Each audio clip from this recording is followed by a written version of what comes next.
Maging mapagmatsyag, si Jesus ay darating.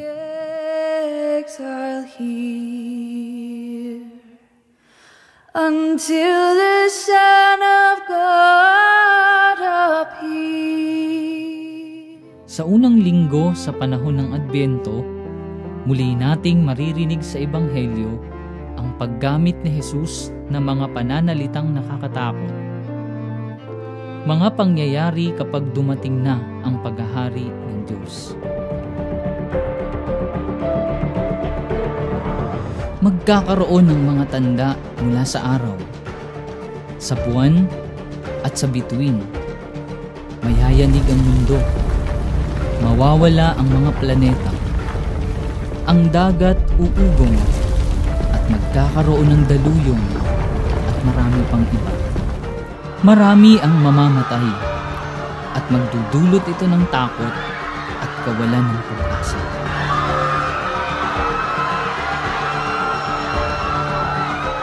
Ngunit ang kanyang sinabi na kapag dumating na ang mga tandang ito ay huwag matakot. Tumayo kayo at tumingala sapagkat malapit na ang pagliligtas sa inyo. Kaya nga ang habilin ni Jesus, kaya't maging handa kayo sa lahat ng oras. Lagi ninyong idalangin na magkaroon kayo ng kalakasan upang malampasan ninyo ang lahat ng mangyayaring ito at makatayo kayo sa harap ng Anak ng Tao.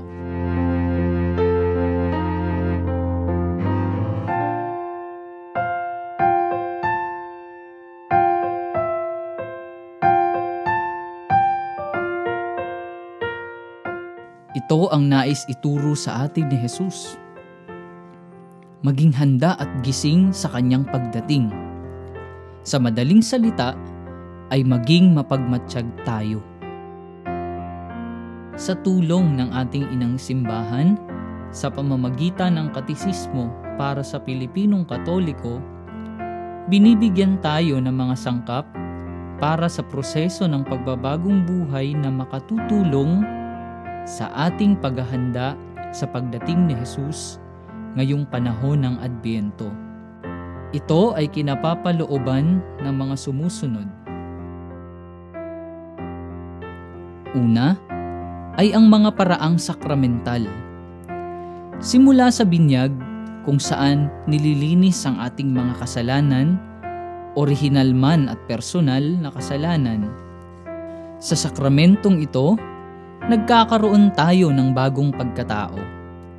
Tayo ay nagiging mga inampong anak ng Diyos.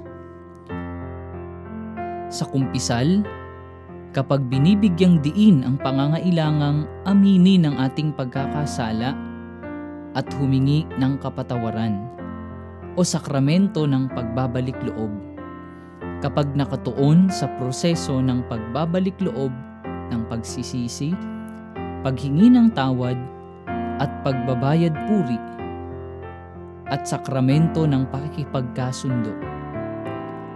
Kapag binibigyang diin ang ating mabiyayang pakikiugnay ng pag-ibig at pakikipagkaibigan sa Diyos at sa kapwa.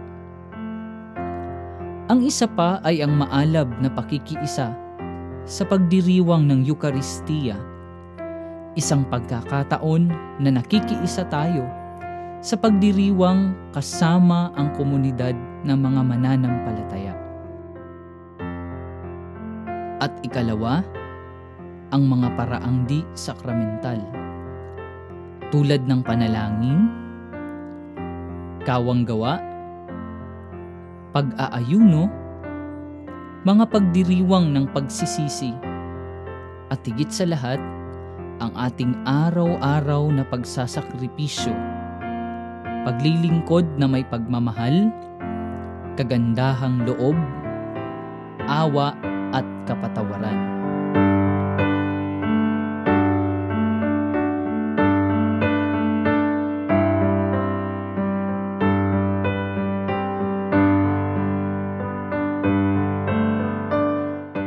Ang mga sangkap na ito ay makakatulong sa atin upang tayo ay maging laging handa at gising sa pagdating ni Jesus.